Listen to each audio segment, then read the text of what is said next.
No one turns good news to bad quite like Phil Mitchell. And you'd think he'd be overjoyed when the specialist tells him he's been cleared for the liver transplant. Not a bit of it. When the Mitchells arrange a surprise for him, Phil reacts badly and he says he doesn't deserve the transplant and he's not having it. Louise and Ben ignore him, while Sharon and Billy try to persuade him to reconsider. Is his death wish final, or will they get through to him? Lee and Whitney move into their new flat, but she struggles to understand his mood swings. She thinks it's her fault, but Lauren gives her an idea: surprise him. Later, Whit gets more suspicious when Lee blatantly lies that he can't make Lauren's drinks, then calls into work sick. What is his game?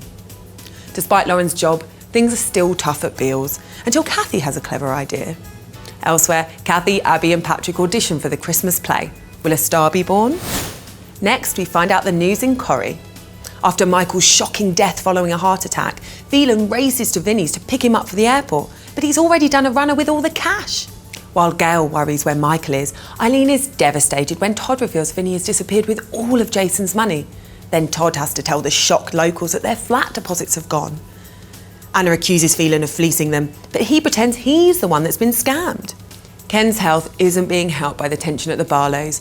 Tracy quizzes Adam and Daniel about the stranger, while Peter's suspicious of a shifty Daniel. Daniel is aggressive at the salon, and later, Tracy turns detective, lets herself into his flat and demands some answers.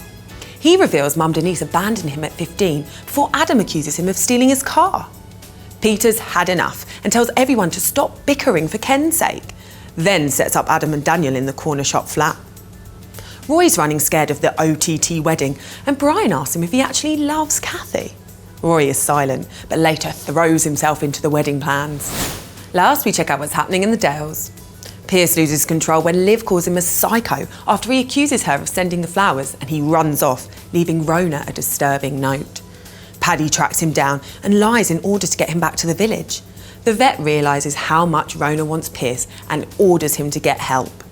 Then, later, to Rona's relief, Pierce admits he has an anger problem in counselling. Meanwhile, Emma is struggling with her emotions, and when Layla finds her comatose, Ross asks her if she stole the prescription sheets. At James's inquest, she blurts out that his death is her fault, as her deep-seated guilt forced her to reveal the truth. Bailey encourages Belle to write down her feelings, but she's soon in a panic when she thinks Joni read her diary, although she promises she didn't. When Joni is then voted into taking redundancy, everyone thinks Belle was behind it. She's upset and apologises to Zach and Joni, who are thinking of upping sticks and leaving the chaos behind.